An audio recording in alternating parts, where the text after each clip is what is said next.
Member for Bradfield has the call.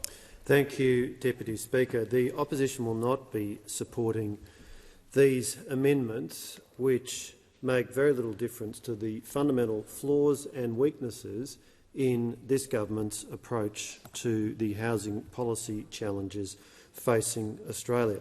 Of course, one of the fundamental flaws with what is proposed is that this so-called Housing Australia Future Fund will be capitalised with $10 billion of additional Commonwealth government borrowing. It's a highly cynical exercise in being able to quote a large number, $10 billion, but of course it's not $10 billion that's going to be spent on housing. It's going to be a much more complicated exercise, producing much lower amounts. And of course it comes at a real cost to the Commonwealth and to taxpayers.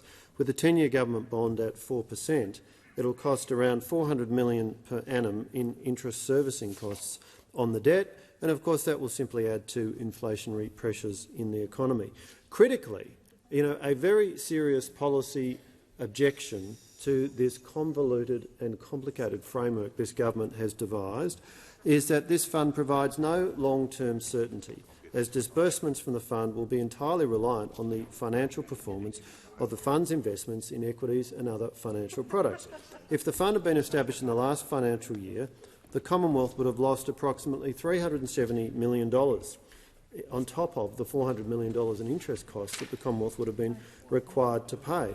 In other words, rather than providing any money at all towards the policy objective of funding additional social and affordable housing, the Commonwealth would have gone backwards by $770 million, and not one house would have been funded. It is for these very good reasons that the International Monetary Fund has rightly been very critical of these kinds of funds and has specifically warned against the proliferation of such funds. And of course, this policy measure will do nothing for renters in the private market. It will do nothing for Australians to purchase a home, as has been pointed out by a number of speakers in this debate. With 1.5 million additional people coming to Australia over 5 years, the quantity of additional housing needed is massively in excess of the outcomes that will be delivered, even if this policy achieves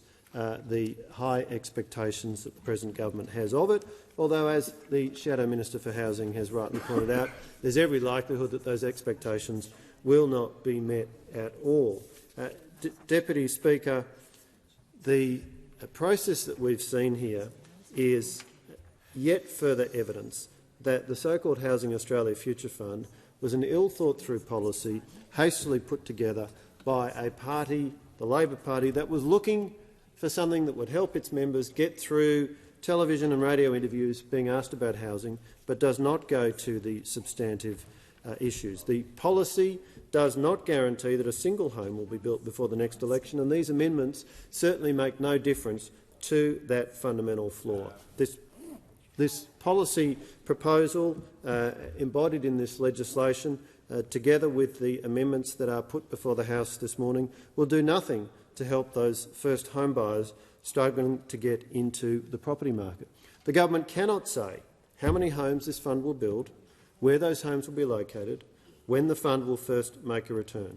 There's a troubling lack of detail, although sadly that is all too common of the approach this government takes on so many policy fronts. The simple fact is that this government's policy framework and policy agenda on housing is in tatters. It's clear from Australian Bureau of Statistics figures that dwelling approvals have hit their lowest point since the days of the Gillard government. They're at their lowest level in over a decade. Detached housing approvals, as at April of this year, over 15% lower than the same time last year.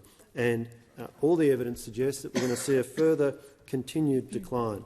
This Labor government has no idea how to energise and activate the private sector to deliver the housing volumes that Australians need.